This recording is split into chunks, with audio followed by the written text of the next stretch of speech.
Risa, kailan mo sasabihin sa mami at daddy mo ang totoo? Not really sure kung handa na ba ako sabihin eh. Pamilya mo sila. More than anyone else, mas may karapatan silang makaalam.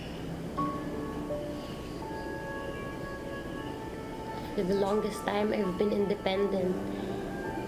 Hindi ko alam kung kaya ko pa bang mag-reach out sa kanila eh. Hindi ito yung panahon kung kaya mo o hindi.